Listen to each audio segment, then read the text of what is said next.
بسم اللہ الرحمن الرحیم۔ الصلاۃ والسلام علیک یا رسول اللہ، الصلاۃ والسلام علیک یا حبیب اللہ۔ قحط کا آغاز اور یوسف علیہ السلام کا عدل۔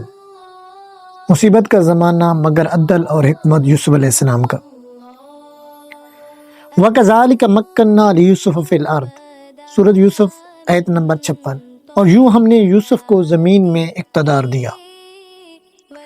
وقت گزرتا گیا، یوسف علیہ السلام نے خزانے، زراعت اور اناج کے ذخیرے سنبھالے، ہر سال کی پیداوار کو ترتیب سے محفوظ کرتے رہے۔ پھر وہ وقت آیا جس کا اللہ نے اشارہ فرمایا تھا۔ قحط، خشک سالی، زمین پر بارش نہ ہوئی، کھیت پیاسے رہ گئے، پودے مرنے لگے، عوام پریشان اور پڑوسی ریاستیں بھی بھوک کا شکار۔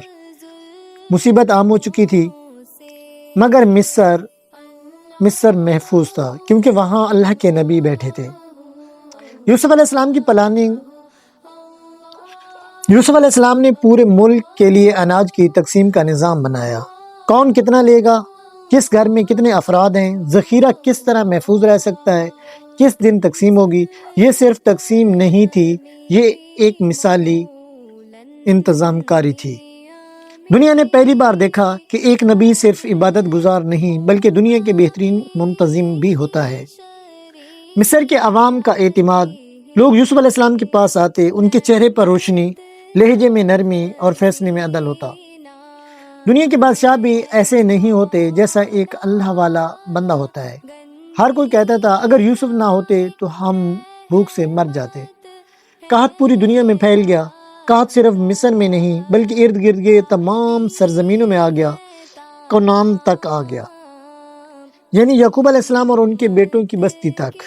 کھیت جل گئے، گھر خالی ہو گئے، گاؤں پریشان اور رزق کے دروازے بند۔ تب ادھر بھی خبر پہنچی، مصر میں ایک شخص ہے جو لوگوں کو انصاف سے غلہ دیتا ہے، جو کسی کو خالی ہاتھ نہیں لوٹاتا۔ وہ شخص کون؟ کوئی نہیں جانتا تھا، مگر وہ یوسف علیہ السلام تھے۔ دنیا کی بھوک، اللہ کی حکمت اور یوسف علیہ السلام کی ذمہ داری، تینوں ایک مقام پر جمع ہو رہے تھے۔ تو ڈیئر فرینڈز، جو سبق ملتا ہے، مشکلات آنے سے پہلے تیاری کرنے والے ہی اصل عقل مند ہیں۔ اللہ جسے چاہے علم دے دے اور دنیا کی تقدیر بدل سکتا ہے اللہ۔ ایک ایماندار انسان پورے ملک کو سہارا دے سکتا ہے۔ تو آخر میں ڈیئر فرینڈز، کئی دن بعد قحط کی شدت بڑھ گئی اور اسی قحط نے وہ تاریخی لمحہ پیدا کرنا تھا جس میں یوسف علیہ السلام سالوں بعد اپنے بھائیوں سے ملنے والے تھے۔ یہ صرف قحط نہیں تھا، یہ اللہ کی تقدیر کا دروازہ تھا۔ تو ڈیئر فرینڈز، جو اگلی ہم ایپیسوڈ شروع کریں گے اس میں یوسف علیہ السلام کے بھائیوں کا مصر آنا اور اس کو تفصیل سے بتائیں گے انشاءاللہ۔